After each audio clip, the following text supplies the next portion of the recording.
Hi YouTube, this is part 2 of the series of tapes that we're going to be talking about how to have a safe and reliable water supply for yourself in case there's a major disaster. One of the things I believe that a lot of people aren't aware of is that if you store water in some barrels or you got cases of water and stuff, you should really figure out just how long that water is going to last you. If bad things happen and people who aren't prepared waste away in a short period of time, you really have to look at how you're going to survive long term. There's no guarantee that if a major disaster hits, that society is going to recover anytime soon. For instance, if we had a solar storm similar to the one in 1859, which lasted for 2 days, it really could take out all the grids, electrical grids, in all the countries around the world at the same time. This is a major problem. If you believe that if you carry 45, 60 days worth of water, and we're out for 6 months or a year, all it really means is those people who are unprepared are just going to die a little before you. It's a hard fact of life. I think that the ultimate goal, if you are going to prepare for a major catastrophe, whether it be like a nuclear EMP pulse or a solar flare that lasts for a couple days and takes out most of the electrical systems in the entire planet, you need to have plans that you can get access to clean water. And it is not the water that is going to be shared by all the people looking for something to drink. The hard, cold facts are all those people that are unprepared are going to be running off to some water reserve or some stream, and it's going to be terrible in just a short period of time. You want to avoid all those areas where most people are going to flock, and it's just it's a hard truth that sometimes you have to hear. The ultimate solution is to have a group of people, small group of people, who are like-minded, who want to survive these major disasters, and you pool your resources and your time and your efforts, and you come up with a plan such that you can grow your own food, possibly some kind of livestock, make provisions for that so that you're growing the food for them, and you're supplying the water for yourself, your survival group. And you need to do this in a way that is going to continue indefinitely if it comes down to it. You're either serious about survival or you're serious about society.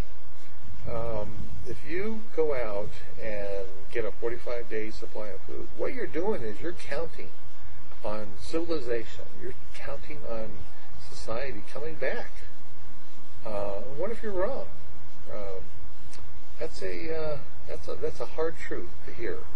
And if by chance it doesn't come back anytime soon, only those people who can survive with their resources, their knowledge and location and whatever, on a continuous basis, are going to still be around. What I'm going to concentrate on is water. That's the thing that I have really looked at completely. And I don't believe that most people have seriously considered what happens if the water supply or the electrical supply is interrupted for a good long time. I'm talking about 1 or 2 years. You need to have a system that's going to supply some kind of greenhouses, some kind of outdoor gardens, possibly places for food to be grown for livestock. It has to be safe for drinking. All the other things that you and your family in your tight group will require. And if you can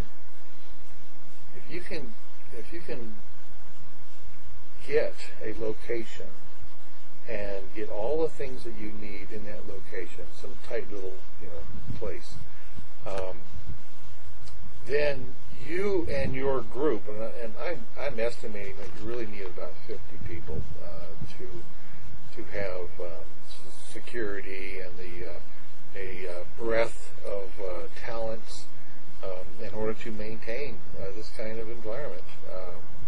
Things are not going to go well. There's not going to be any support from anybody. You're not going to be able to go down and get parts from anybody. You're going to have to make do with what you got.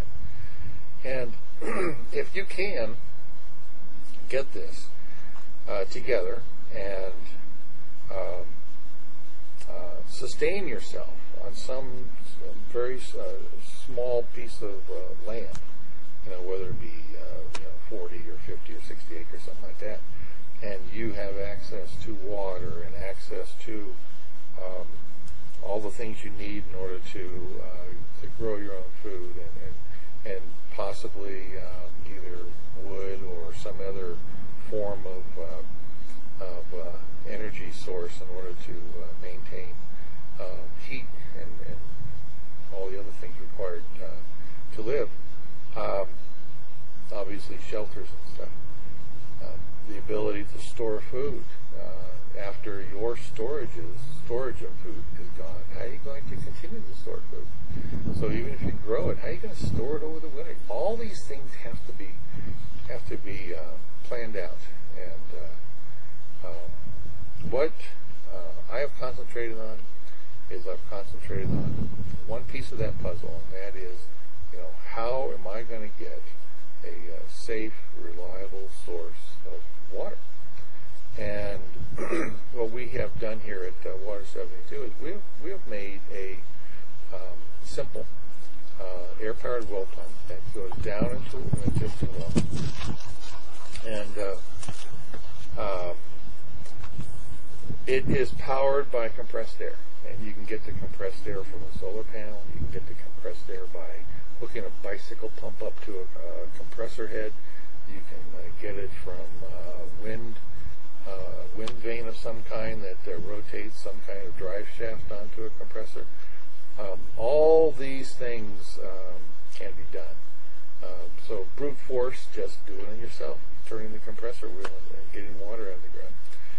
What you want to do is you want to stay in your little geographic area, and because things are not going to be going well. If it's really a terrible disaster, things are just not going to be going well. And all those people out there that are going to be searching for food, for water, for whatever, you don't want to be in that mix. You want to hunker down and do the things necessary to last, if that's your goal.